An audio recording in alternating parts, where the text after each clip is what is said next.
Why are you making me watch this? Research.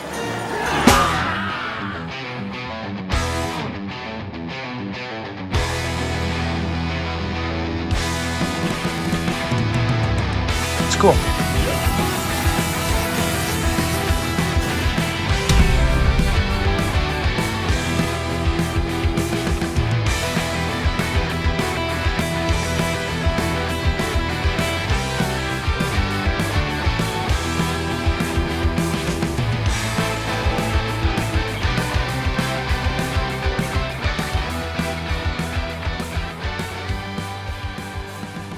Street Fighter is the definition of a failed video game movie, a production disaster and a critical mess, a bizarre relic from the 90s that somehow managed to survive all those years.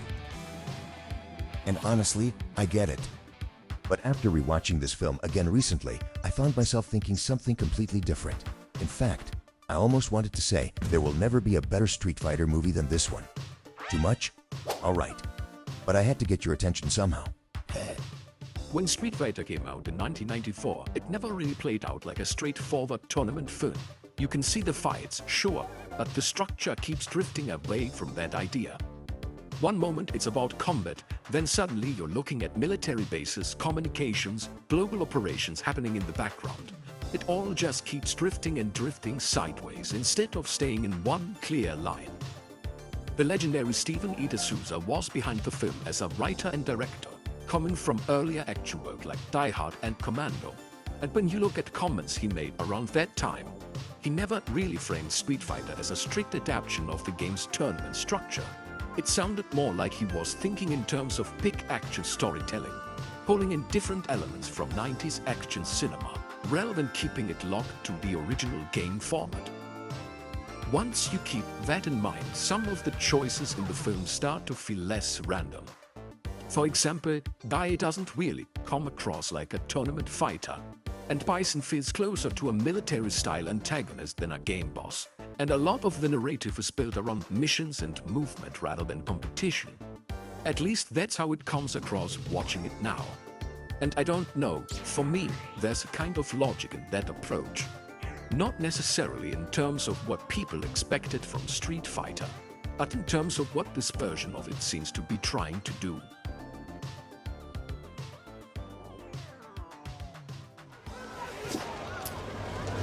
You're all under arrest.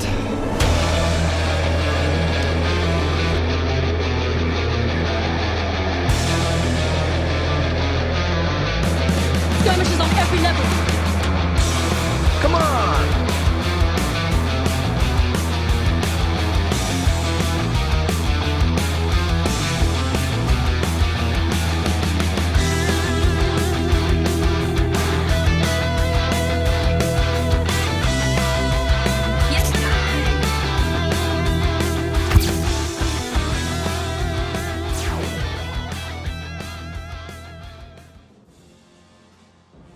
Once the film moves past the opening news reports and the setup around Shadaloo, it slowly starts guiding the audience through the world by switching between different groups of characters. The first major shift happens with Ken and Ryu. The film introduces them in the middle of underground fight circuits and weapons tiers connected to Sagat's operation. At first, it almost feels unclear what exactly their place is in all of this.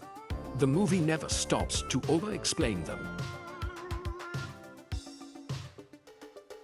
Instead, it throws you direct into their environment and lets their behavior explain who they are. Ken immediately feels comfortable inside that world. He talks his way through situations, improvises constantly, and seems perfectly fine playing dangerous games if there's money or opportunity involved. Ryu moves through the same situations differently. He follows Ken into his deals and setups, but there is always a feeling that he is more aware of the danger underneath it all.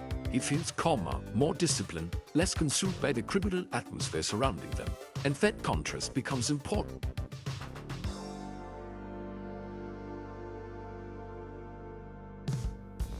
The tennis balls inside the weapons crates are such a ridiculous detail on paper, but moments like that actually tell you a lot about these characters.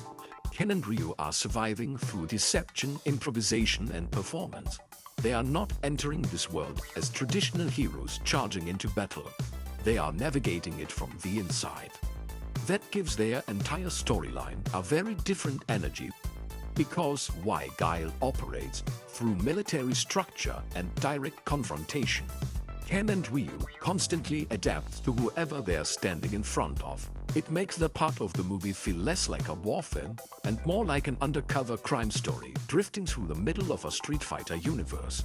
At the same time, the film keeps widening the scope around them. Chun-Li enters through the media side of the conflict. Officially, she's reporting on Bison and the growing crisis around Shadow Lu, but the film gradually reveals that this is personal for her.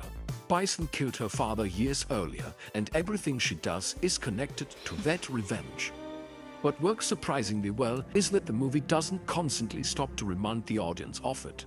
Ming-Na Wen's performance carries it naturally. Even during lighter scenes or group interactions, there's still this controlled anger sitting underneath her dialogue. For my network. Sure. Honda and Byrock end up connected to her mission, and again, the film gives each of them just enough personality to stand apart from one another.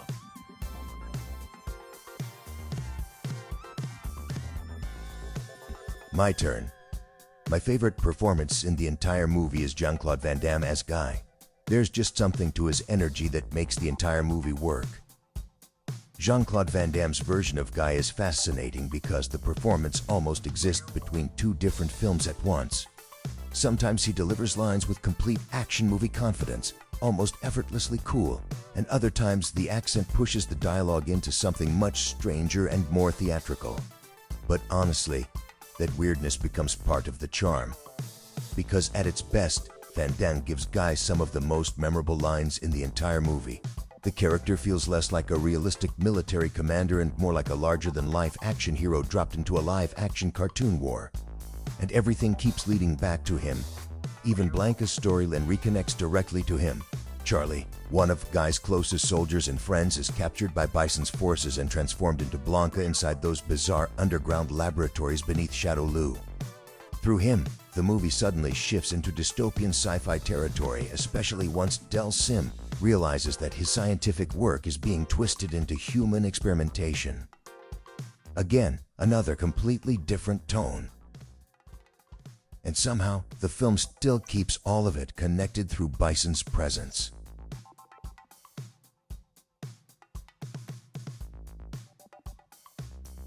You have made me a happy man. Next, I'll make you a dead one. Don't worry, he will not be alone. I must atone for my part in this evil. You said you did nothing. 20 seconds. If good men do nothing, that is evil enough.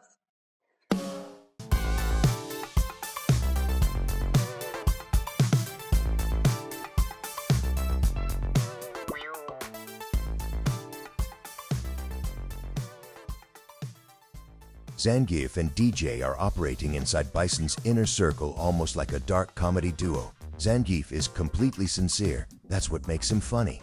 He generally believes he's serving a noble leader and fighting for a righteous cause, even while standing inside one of the most ridiculous villains operation imaginable. DJ, meanwhile, looks like he mentally checked out of the organization about 20 minutes ago. The money is good and the suits are nice, but every time Bison starts talking about world domination or military destiny, you can practically see DJ wondering how fast he can escape before everything explodes. That contrast between them works incredibly well. One character believes too much, the other believes nothing at all. And sitting above all of them is Raul Julia. The movie will probably collapse without him.